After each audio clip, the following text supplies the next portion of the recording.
너 꿈이 뭐냐 그랬을 때 이 아이가 뭐라 그랬냐면, 지금도 대답이 안 잊혀지는데, 엄마랑 아직 상의 안 해봐서 모르겠어요 라고 얘기를 하더라고요. 그냥 모르겠어요가 아니에요. 엄마랑 상의를 안 해봐서 모르겠대요.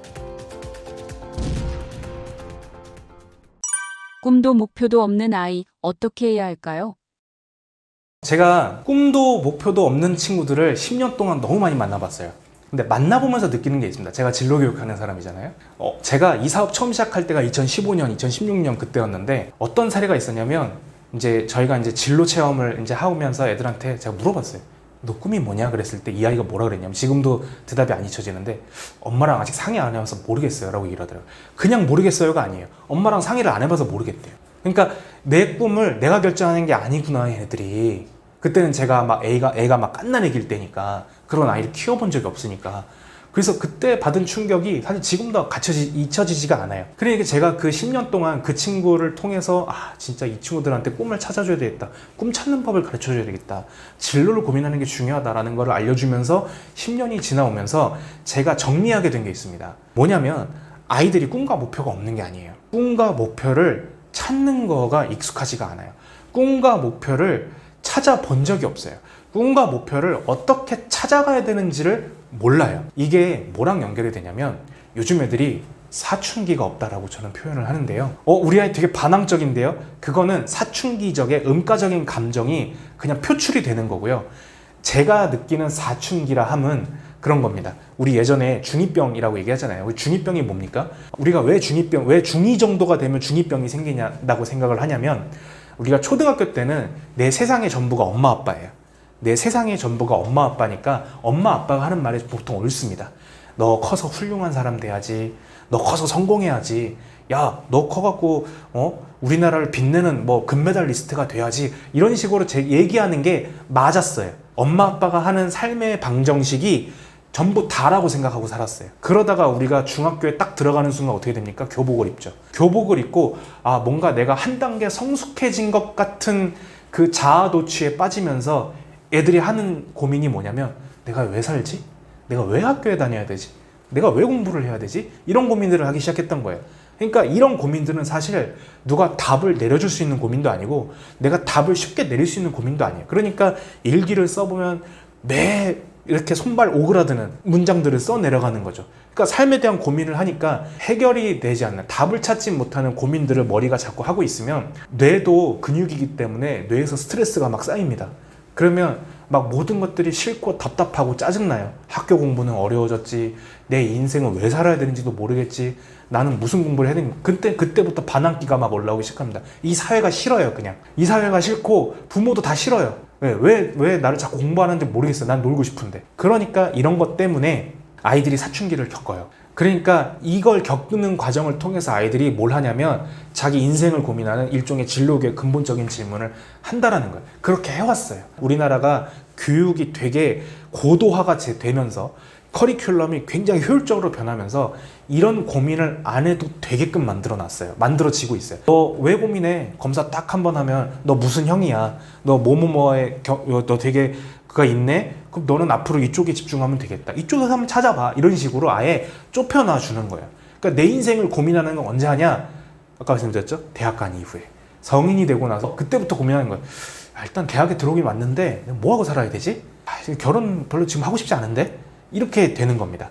그래서 아이들이 꿈을, 목표를 없는 게 아니라 찾는 연습을 어릴 때부터 안 했고 하는 게 허용이 안 돼 있기 때문에 그런 것들을 우리가 방법을 찾아야 되는데, 그러면 제가 아이들한테 얘기하는 건 그 길에 대한 내용을 알려주는 거예요.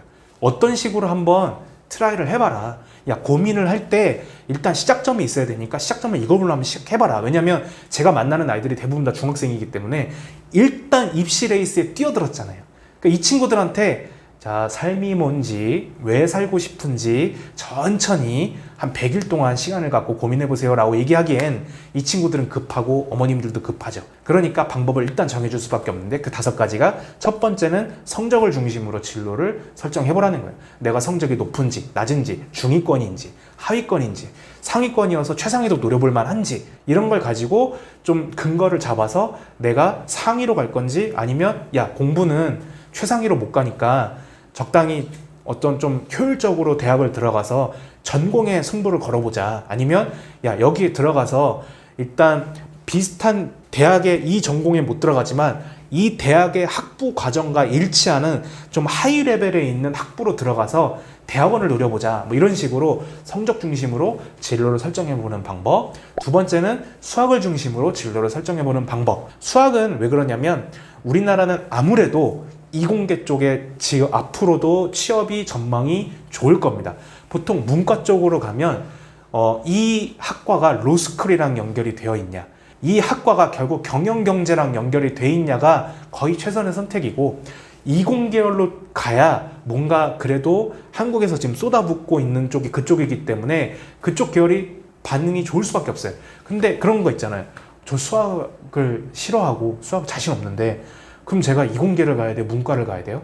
그런 친구들이 그걸 중심으로 네가 만약에 수학에 흥미가 없어? 근데 이공계로 가고 싶어? 그러면 수학을 많이 활용하지 않아도 되는 이공계를 골라봐. 예를 들면 뭐 통계를 많이 활용한다거나 조금 더 현장에 나가 있는 걸 한다거나 지질 공학이라든가 수학 관여도가 높은 좀 지질 조사가 되는 업무라든가 그런 이공계에 있는 산업에도 수학을 많이 필요로 하지 않는 직무들이 있기 때문에 그런 쪽으로 한번 네가 탐색을 해서 넓혀봐 라고 할 수 있는 거고요. 세 번째, 이거 두 가지도 나는 관심이 없다 그러면 내 관심사가 뭔지를 좀 찾아보라는 거예요. 제 관심사가 뭔지는 유튜브의 첫 화면에 뭐가 뜨는지를 보면 알 수 있습니다. 그게 뭐냐면 되게 세계에 있는 과학자들이 이 사람의 흥미 기반으로 알고리즘을 만들어놔서 내가 주로 보는 컨텐츠와 키워드를 앞에 띄워주잖아요. 클릭을 자꾸 유도해야 되니까. 그러니까 내 관심사를 역으로 그런 걸로 메타인지를 해갖고 나도 모르게 관심이 가는 거, 거기에서부터 출발을 해보라는 거예요. 전참시에서 그 매니저 하는 친구들 중에 그런 케이스들이 생각보다 많더라고요. 연예계를 동경해서 내가 이 연예인이랑 가까이 있고 싶어서 내가 좋아하는 아이돌과 함께 뭔가 일을 해보고 싶어서 매니저부터 뛰어드는 친구들이 있어요. 그게 내 관심사에서 출발을 했다라고 볼 수 있는 거고요. 네 번째는 이거 세 개도 안 된다 그러면 뭘 해야 내가 생계 유지를 할 수 있을까를 생각을 해보는 겁니다. 제가 아이들한테 저 꿈이 없는데요, 하고 싶은 거 없는데요 그러면 그래, 그럼 너 뭐 해서 밥 먹고 살래? 라고 물어봐요. 그럼 밥 먹고 살 수 있는 일 위주로 찾아봐. 네가 이것도 하기 싫고 저것도 하기 싫고 막 그렇다면 네가 할 수 있는 일 중에 그래도 그나마 야 이건 해볼 수 있겠는 일들 중에 뭘 해서 생계 유지를 할 수 있지? 뭘 해서 돈 벌 수 있지? 너 이것도 하고 저것도 하기 싫어? 그럼 몸 써서 하는 일을 해. 기술을 배워. 옛날에 어른들이 그랬잖아요. 야 차라리 기술 배워라 이런 얘기 많이 하잖아요. 차라리 기술을 배운다는 것도 결국은 생계 유지 측면인 거예요.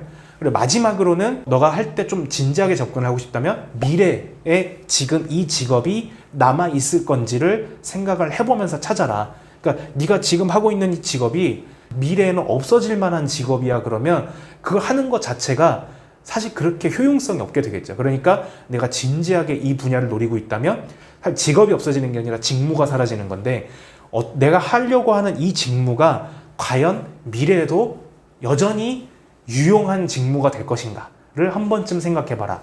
이 5가지 키워드로 꿈과 목표를 좀 찾아 나가기 시작한다면 그래도 여전히 좀 가능성이 있고 현실적으로 접근할 수 있다. 이렇게 말씀을 드리겠습니다.